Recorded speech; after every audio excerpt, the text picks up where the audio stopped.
DanDaDan really feels like that idea I had that sometimes an anime opening can be so good that maybe it can fool people into liking a show more than they should, because the opening to this show is an all-timer. At least it is for the 10 seconds of it that I'm familiar with. Other than that 10 seconds, I have seen a clip where a small anime child delivers a funny line telling this weird-looking man that he is in fact weak. No! I am strong! No, you're weak. I thought the dubbed line delivery was funny, so that, on top of how many comments told me to watch this show, is why we're here now. So once again, it seems that typing comments does eventually seem to worm its way into my subconscious and make me choose to do it. So go on then, comment and like and subscribe while you're down there, you know. Let's see what another modern shonen looks like, you reprobates.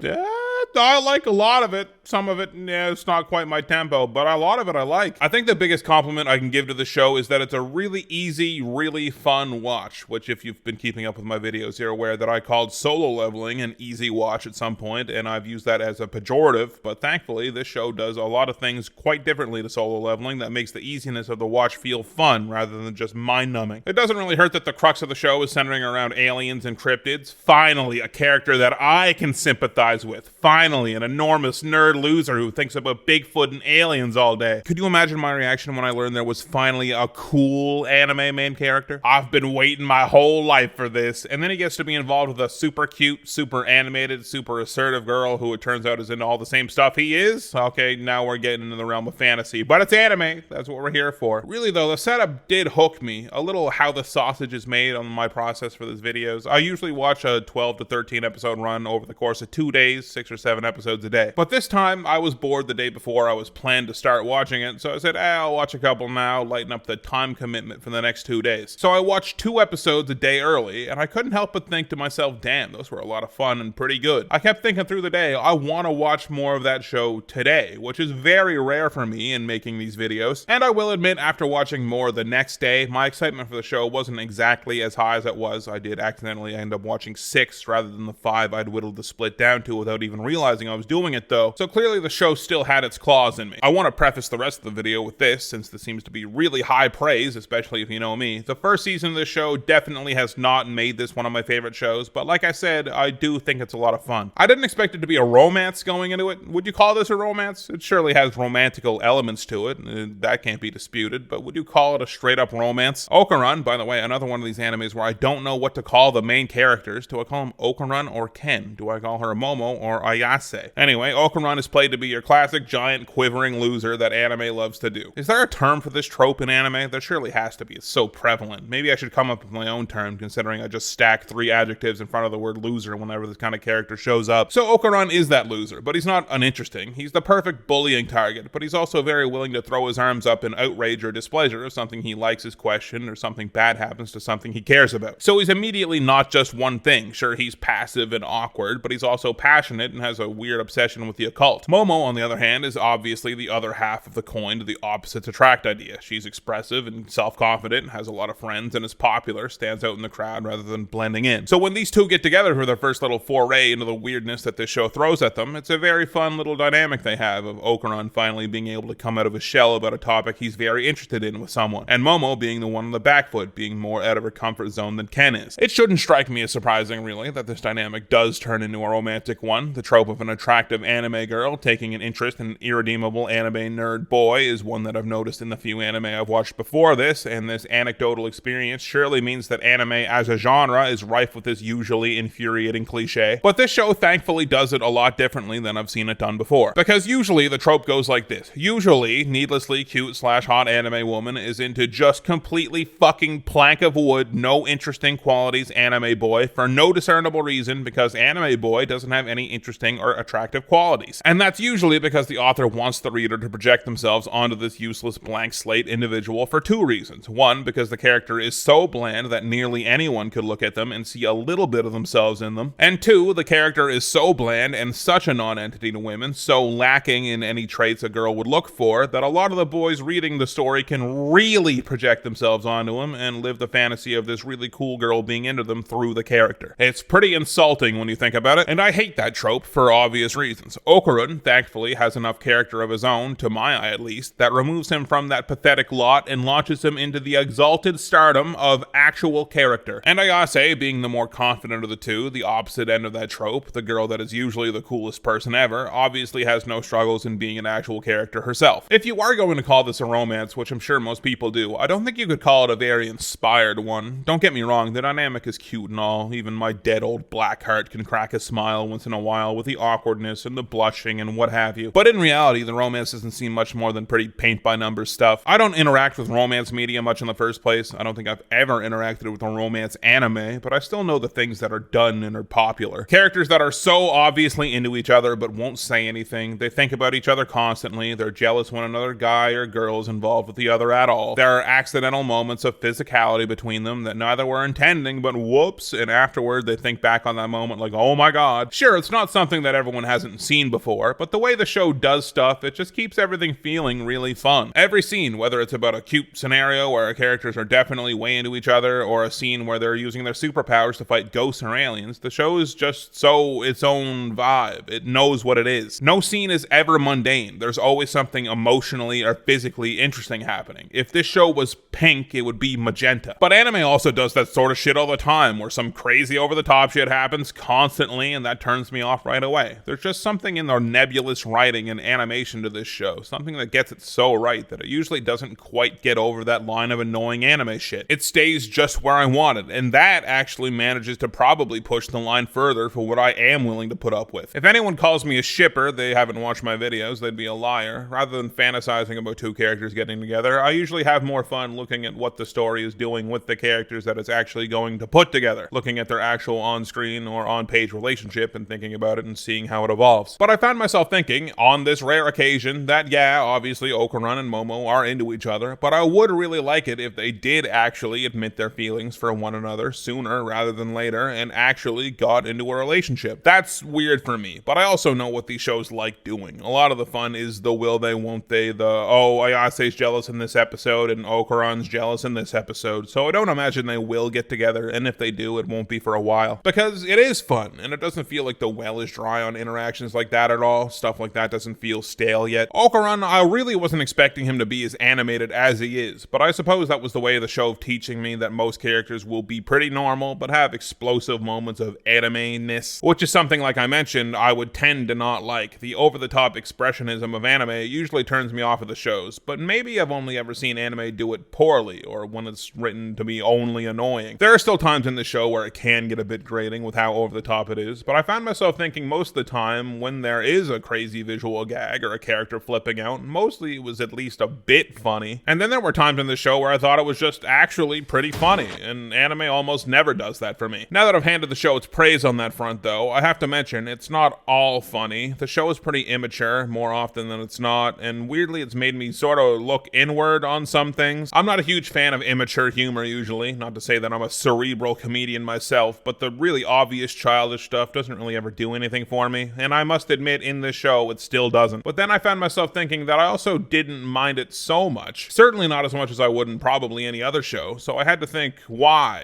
Now I'm not totally sure still, but I think the tone does a lot for it. There's a sense of genuineness to a lot of this show. Everything is turned up to 11, but not just the really over-the-top emotions like fear or excitement. Everything is at an 11. The softer feelings like sadness or jealousy, the animation, the design of the monsters, everything is elevated. This show is just loud in every way, so childish, immature humor just might kind of fit. And because I enjoy the show outside of the humor, and even some of the humor, I don't find the humor I don't like to be all that jarring. And so I must come to the realization at this juncture of my life that I am not the debonair, mature, charming, and elegant man whose favorite show is a cartoon aimed at children, who's so far above that sort of humor. I think a lot of this can work if it fits the show it's in. And then again, I'm still only discovering this phenomenon. I'll report back with more findings in the future. The one dagger in the heart on this feeling for me, the humor getting a pass I mean, is that the one ace in the sleeve the show had, for me specifically, it being centered around aliens and ghosts and all that, is mired in a lot of it being about dick jokes. It's like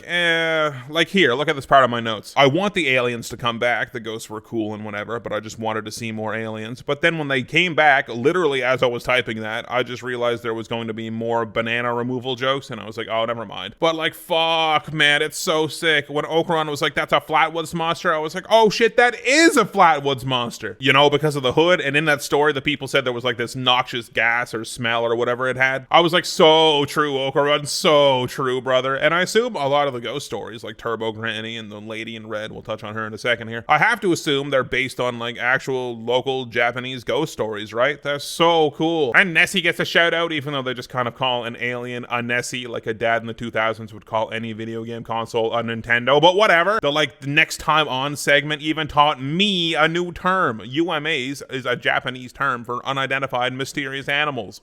So good. And the classic imagery of a cow being abducted by a flying saucer is also worked in there as a joke. There's just so much love baked in here for all the stuff I found so interesting when I was at the age of the characters in the show, and also now. It's so great. But then it's constantly overshadowed by this joke that it's usually about Okarun's genitals being removed or being missing, and I'm like, man. So, okay, the enormous elephant in the room, especially for me, a guy who has said in the past that animated people, the human shape in drawn form does not light my brain up on any level, is that this show does not shy away from showing some pretty explicit things. Like, well, not that explicit, but you know. And I don't know how I'm going to handle showing these more overt scenes. I might literally put a blur over it, because call me a pussy all you want, I don't know how much YouTube hates that kind of stuff, and honestly, I don't think I'm super comfortable with it since the characters are shown to be definitely still in high school. So it's pretty yikes on that level, but it's also filtered through my Western eyes. But I have Western eyes, so what do you want from me? I just gotta say, it's certainly not my favorite part of the show, and there's no lack of it. It doesn't take up the entire time code, girls being in their underwear, or even Okarun being in a state of undress, but it definitely takes up more than I generally care for. Mostly those states of undress are just treated as the same joke over and over of, oh no, I'm less dressed than I'd like to be, I'm embarrassed, which as a joke really is one of those more immature elements of the show that I could take or leave, but this one, you could probably guess, is one I'd leave basically every time. I don't think it adds anything to anything really. It's really just there for the viewer's benefit, because really the characters in the story don't ever seem to react to someone else's nakedness, which I'm thankful for. No one's ever falling over with their nose bleeding or anything. It's really just the character's internal reaction to being in an embarrassing situation, or then even sometimes the characters don't react. No one, not even the person in their underwear. Weirdly, I even have something to say about this from a story perspective. Can you imagine how pretentious I am? I have to be top 10. It wouldn't really make sense if either Momo or Okarun were falling over with their noses bleeding, you know, because the entire season is a slow burn of them both basically being in this never-ending cycle of fighting their feelings for each other, while also at the same time totally being into each other and making it plainly obvious to both themselves and the viewer. So if either of them did have the reaction of their eyes flying out of their head or whatever, it would kind of betray that energy, I feel. I hope it stays this way, because I think if either of these two characters were like actually actively horny or perverted, that would make both of them a lot less endearing. I would call this much more of a negative if it was overly sexual, like if there were sexual themes outside of the embarrassing moments, or like if there were super weird camera shots. That would be bad news for me. But someone being in their underwear and being embarrassed about it isn't sexual necessarily. It just sucks that I know why this imagery is in here more than anything. I don't like talking about this topic very much. Let's move on. I'd rather this stuff not be in the show. Let's leave it at that. Let's get off that awkward thought and talk about the opening. I mean, it's obvious, isn't it? It's wicked, right? It's just got a lot of style, a lot of punch to both its visuals and obviously the music as well. I didn't really like the song outside of the prettier sounding breakdown in the middle, but I came around to it. Now I think the whole thing's good. The thing is though, I find the opening doesn't really match the vibe of the show very well. I guess it's pretty in your face like a lot of the show is, but I don't know, it just doesn't feel like it matches up that well for me. I guess that's not much for a critique, an opening that I like on its own and a show that I like on its own not meshing perfectly. I can't find much to comment on outside of it just being good, honestly. Most of the elements from later episodes are involved, like the weird aliens or the crab or areas visited in the show, but it's mostly just setting those things up in frame to just feel extremely stylish. I thought this hand pose Momo does was going to be important at some point, the sort of flower thing she does, and then you see her psychic hands do it too, but it hasn't come around yet. It could just be a pretty visual, like a lot of this opening is just really cool and good visuals. I wish I had more to say about this opening, because I do really like it, but I do think it's really just fun to look at and listen to. Honestly, it might be my favorite for the anime I've covered on this channel, but I can't really find much else to say about it. What I can talk about is that 7th episode. Where the hell did that come from? Well, that was really something. A really big departure from how the rest of the show feels. Usually we have this show that seems like its number one priority is making the episodes a lot of fun, but then episode 7 comes out of nowhere and slaps you in the face with a really, really sad middle chunk of the episode. I think what makes it feel so genuinely sad for me is how simple of a plot it is. It's just a single mom doing everything she can to make her daughter's life as pleasant and as fun as it can be. She goes through all of the hardship to give her little girl everything she knows she deserves, everything she needs to be happy, and spends as much time as she can with her. They're both the most important important thing in the world to each other, and the story really goes in depth with all the effort the mother puts into giving her daughter that quality of life despite their obviously modest living situation and all of the work she has to do to keep them afloat. And that simple love is what makes it hit so hard, because everyone can understand it. She, of course, is assaulted in her home, and her daughter is taken, just vaguely taken, who knows what happens after that, and leaving that to be a question the viewer has to ask is great, because that's the same thing the mother has to ask about her own daughter that she loves so much. I thought it was really hard-hitting that while she's in her yokai form, she says that she should have spent more time with her, even though in the story we were shown that she made every effort to spend as much time as she could with her and make it special. But after someone's gone, you can't help but think back to all the time you didn't spend with them, all the time that maybe they wish they could have spent with you while you weren't there, all the time you won't get to spend with them anymore. And you can't help but feel this way despite knowing how life works and how you can't spend every living moment with someone. I think that was a really nice line to include. Man, it really comes out of nowhere, and then after that episode, the show immediately goes back to its usual fun tone. But that whiplash is probably what makes it hit all the harder. It's pretty jarring. A small question I had, I imagine that this is a rather artistic way of showing the mother throwing herself off of this roof at the end, the snapping sound making it obvious, but then Ira sees her after that moment. I imagine this is Ira seeing her ghost, since she's still seriously hurt and no one's reacting. So does this imply that Ira did have some sort of connection to ghosts even before getting wrapped up with the main characters? Or am I just misunderstanding something and the mother was in fact here? Anyway, I do think back to this large portion of this episode, and I do think of it as a highlight, but not really a highlight in the sense of it being a highlight for the show. This lovely, sad, and horrifying little short is great on its own, but from where I sit right now, only seeing 12 episodes, I don't think it really fits the show all that well. It's just its own thing in my mind. I always say that I'll pay anyone that can make me feel something in this life, so I'm not afraid to say that this episode got some tears out of me. I think it was really something. I'm just surprised that something like that came out of a show like this. Abrupt transition back to the original vibe of the video. What, if the show can do it, why can't I? Surprise, I'm coming for Solo Leveling's throat again. This show actually has what I would call good fight animation, and sure, it's not usually flying around at 10,000 miles an hour with all the choreography and stuff, but that's part of what makes it good. You can see everything that's happening clearly. Everything is punchy and has weight behind it while still looking really stylish and really polished. I also really like that the powers are just sort of generic and don't need explaining. Momo has generic telekinesis and can mess with soul energy, and because Okuran jacked Turbo Granny's powers, he's just like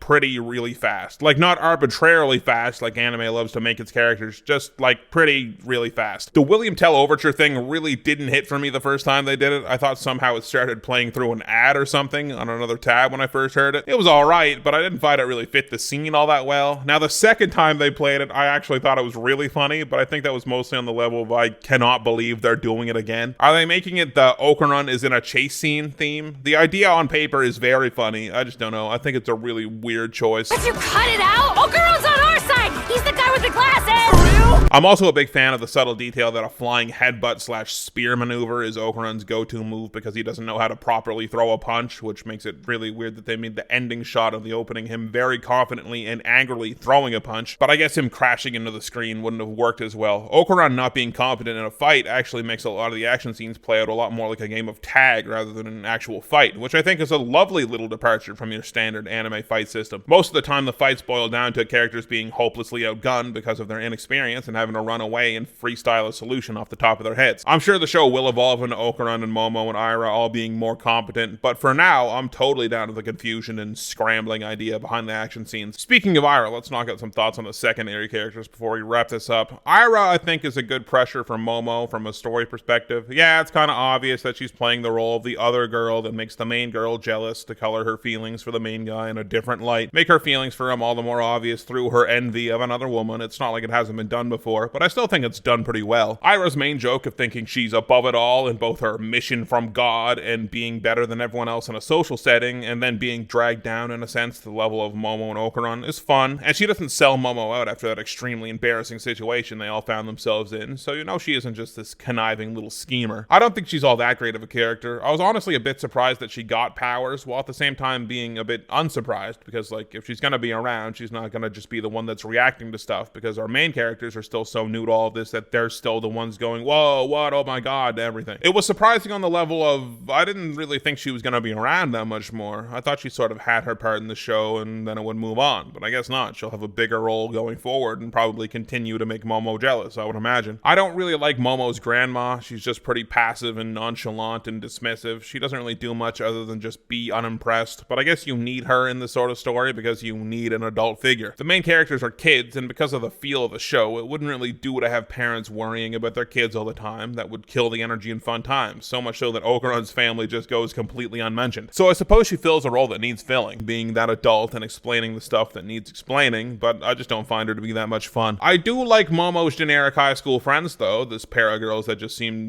pretty cool. I like that they're not any of the cliches that high school girls are written to be. They're not snarky or catty or rude, and they're not airheaded or stupid. They just seem like pretty solid people. Supportive and good meaning, willing to crack a joke, but also stick up for Momo here and there. They don't do much in the story, but I like them being around. Jiji comes in the closing episodes of this run, and right off the bat, I thought I wasn't gonna like him. He's this super weird, super confident in being lame anime guy. He dances around all silly, says a bunch of cringy lines, seems pretty sigh-inducing. But in the last episode, he kind of brought me around. I like the scene with Okarun and him kicking the ball back and forth and just talking about how they feel about Momo, and he's just very open and honest like he always is, but I find myself thinking that Okarun could actually glean some really positive traits from this guy. Confidence and openness, being emotionally available enough to feel deeply, those are all traits that are actually attractive, and while Jiji surely has those traits too highly tuned, Okarun could learn something from the dude, in the same way that him wanting to better himself physically is a positive trait, in that episode where Momo went looking for him because he said he was busy writing a report or whatever. There's definitely some truth in not being available to someone who likes you, making you even more desirable, but I don't think the truth in that is rooted in the fact that you're unavailable. The attractive quality is that you've got shit going on, you've got stuff to do, you're important, and stuff is important to you, and that's why you're not available. I'm always rooting for cartoon characters to become really nuanced actual characters that you can think about, and I think it would be really cool to see if, despite the fact that Momo likes Okarun already, Okarun doesn't stay being his meek loser self and actually grows to be someone desirable in attitude and appearance. He doesn't just accept being non-exceptional and getting the girl anyway, he wants to be exceptional. On that note, I'm not much of an anime fan by any stretch here, and this may be phrased to be the cringiest thing imaginable, so cut me some slack, but is Momo what a tsundere is? I'm only vaguely familiar with the term, because sometimes she's like, yeah, right, whatever, but then other times she's like obviously way into Okarun. Is that what that is? I'm also strangely aware of there being a litany of other words ending in array to describe anime characters and how they interact with their love lives, so maybe she's some other form of array, or maybe she's just like an actual character and she can't be slaughtered into one weird term that people have come up with. This is a very strange culture, I don't get it. On the note of being completely out of touch, surely when people look back on this dub in 10 years, they'll think to themselves, oh god, why are all the characters using all these awful words and terms? Okay, yes, I thought it was funny when Okarun said he was bummed AF one time. Yeah, alright, you got me. And I did in fact have the same thought as Turbo Granny when she said to Momo, why are you saying all these stupid words, after she rattled a few off in a row? And I had to accept the fact that I'm old and I agree with the purposely ancient and grumpy monster. Really though, having all this of the time lingo in the show right now is pretty fun and actually does help the characters feel appropriately young. But I think an animated show should probably make more of an effort to be timeless in its dialogue. It's not like live action where the time a movie or show is shot in is usually readily apparent just by looking at it. Animation is timeless to a point, and just because something is animated in modern day doesn't make it a better animation than something animated in the past. I just know in 10 years or so you'll see posts online about this dub saying, oh my god, I can't believe they actually put that in the show, or I can't believe we used to talk like this, or people saying these clips have to be edited, lamau. My final brief point on the show is where the season ends, and I know this is a season break and not just a change in openings, because I looked at the release dates, it was 6 months between this episode and the next. It really ends in the middle of a couple situations that really demand an immediate solution. There's a creepy hidden room, and Momo is in a really dicey situation. I guess it's not that dicey since she has like superpowers, but you know what I mean. I guess you could call it a cliffhanger, but aren't cliffhangers usually more,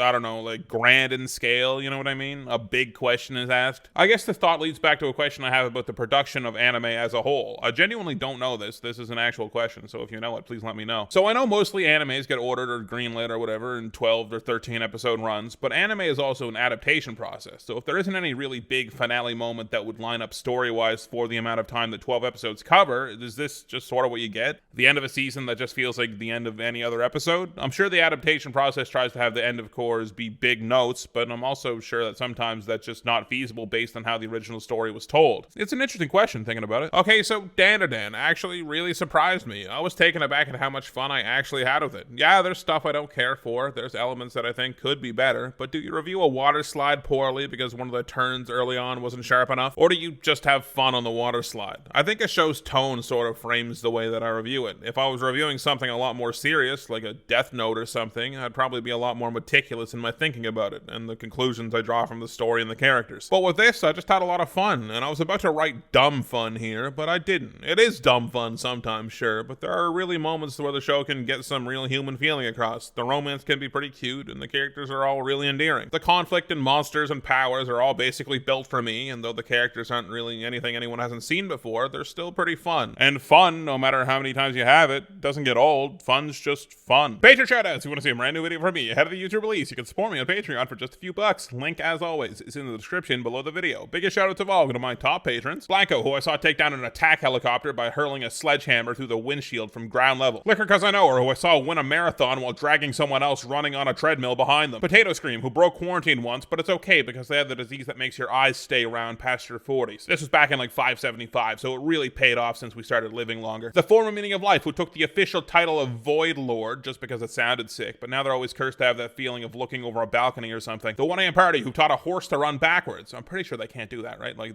that's impressive to do, to teach that to a horse. And Whitrow, who walks into every room to thunderous applause. No one knows where it comes from, and it actually got really annoying like almost right away. And my other fuck you money patrons, a flock of plain cakes, A2AX Phoenix, Anthony Collins, Insomnite, Kevin Bartlin, Creffin, Midnight Balsams, and Tater of Tots. And my god overanalyzers, Two Booster Beat, Ang, Andrew Watchard, Angle 4.2, Blade Dancer, Carlo Wren, Cosmic Newbie, Danik Steven, Dr. Xerox, Dominic Saint, Aaron Grace, Jackson, Jeremy Rubenstein, John Warhammer, Creffin, Kiro Magnus, Mac, Marshall Rather, Matthew Lang, Michael Fallon, Mitchell Gobrecht, Nick, Nicholas Abbott, Philip Gindra, Rocket Mist, Ryan Maxwell, Scoobert, Shane Antonacci, Princess Useless Backwards, That Blind Ginger, and some sort of bareface, I don't know, renewed. Next up, like for example, my favorite obscure cryptid is the Loveland Frogman.